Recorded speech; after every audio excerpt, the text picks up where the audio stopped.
শান্তিনিকেতন। সংশয়, রবীন্দ্রনাথ ঠাকুর।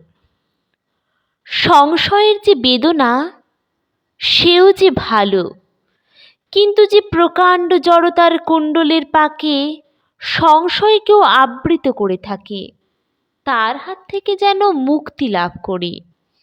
নিজের অজ্ঞতা সম্বন্ধে অজ্ঞানতার মতো অজ্ঞান আর তো কিছু নেই।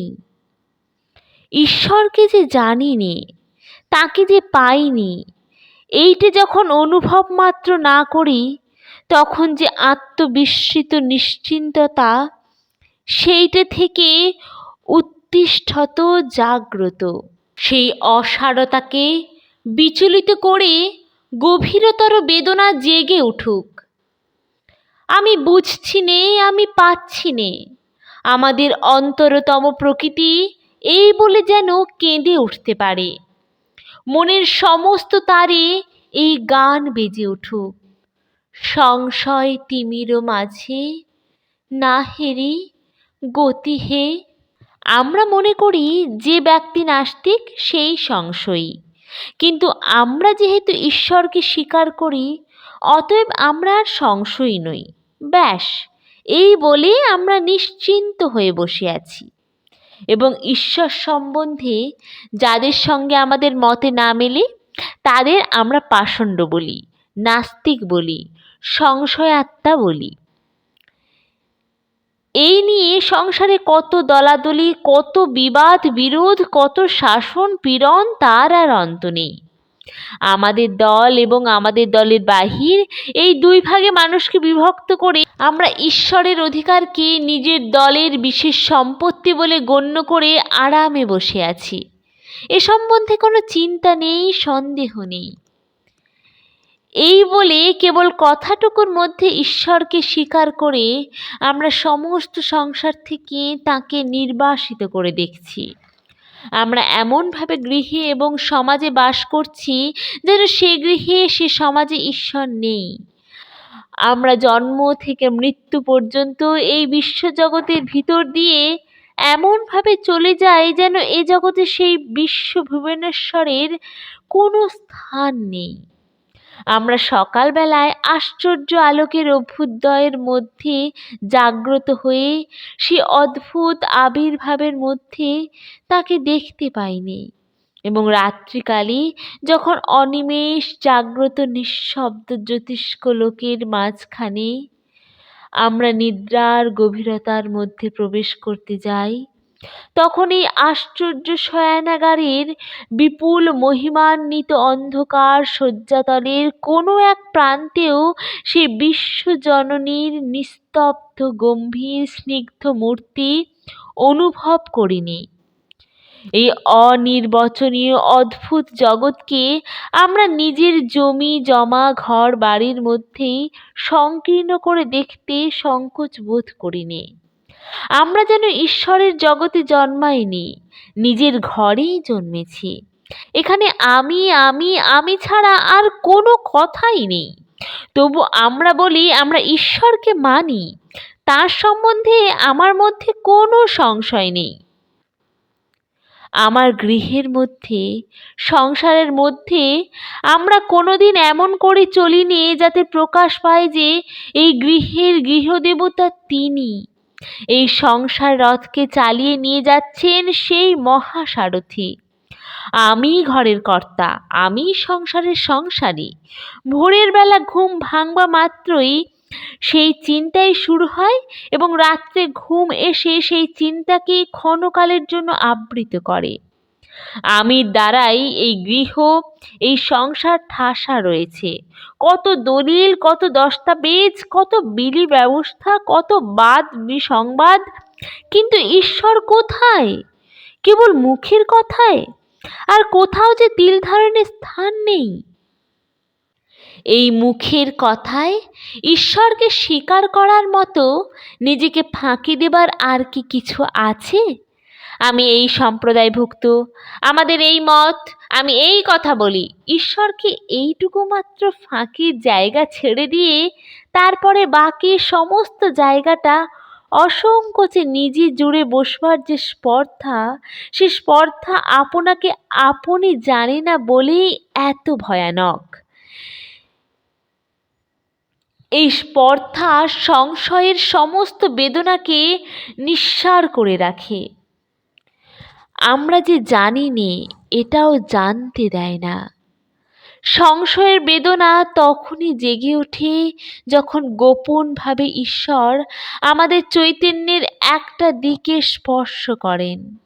তখন সংসারের মধ্যে থেকেও সংসার আমাদের কান্না থামাতে পারে না, এবং তার দিকে দুই বাহু প্রসারিত করেও অন্ধকারে তার নাগাল পাইনি।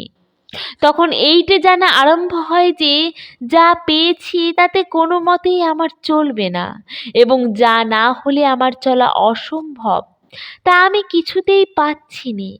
এমন অসহ্য কষ্টের অবস্থা আর কিছুই নেই।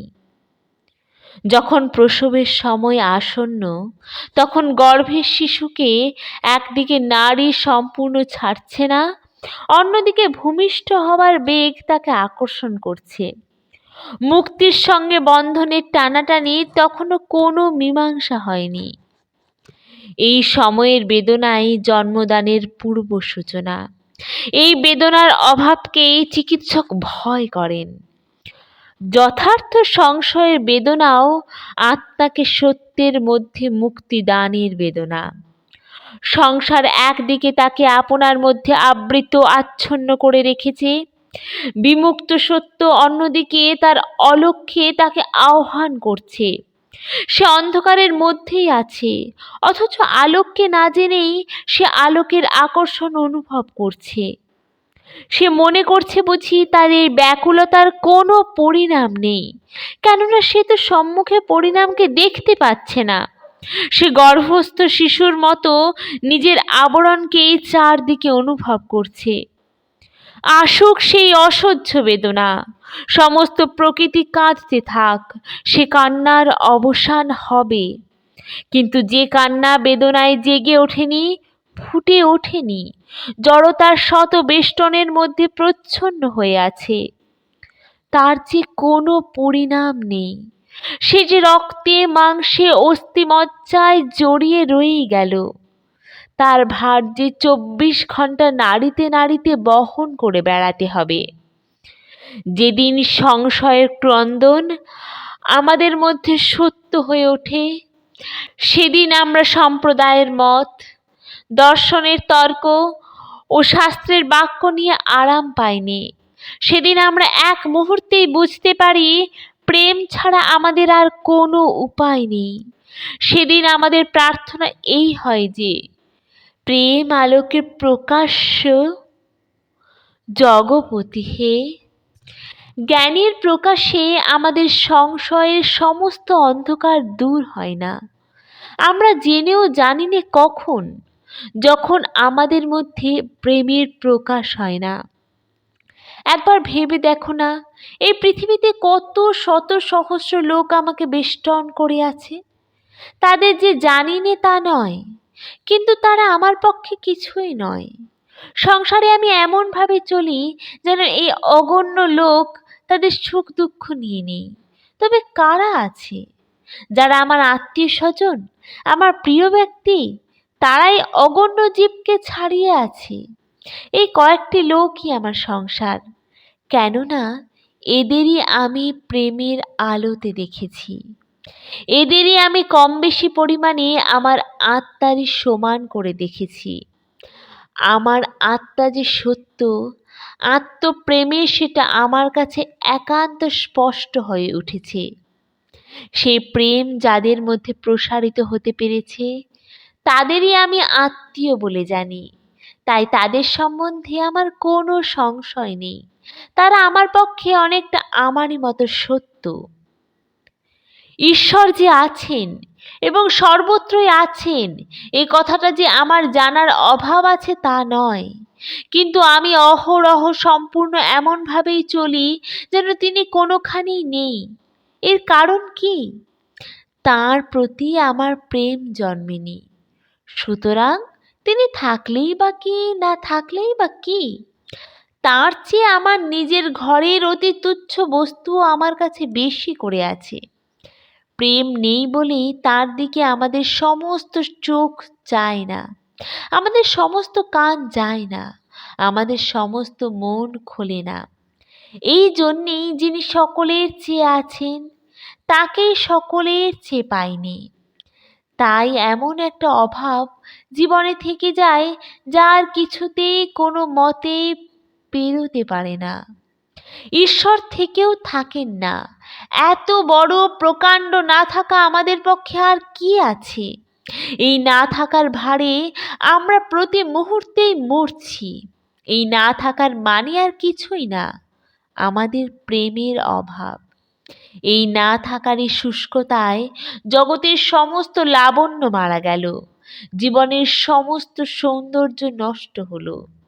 যিনি আছেন তিনি নেই। এত বড় ক্ষতি কি দিয়ে পূরণ হবে? কিছুতেই কিছু হচ্ছে না। দিনে রাত্রে এই জন্যেই যে গেলুম, সব জানি সব বুঝি, কিন্তু সমস্তই ব্যর্থ। প্রেম আলোকে প্রকাশ জগপতি হে।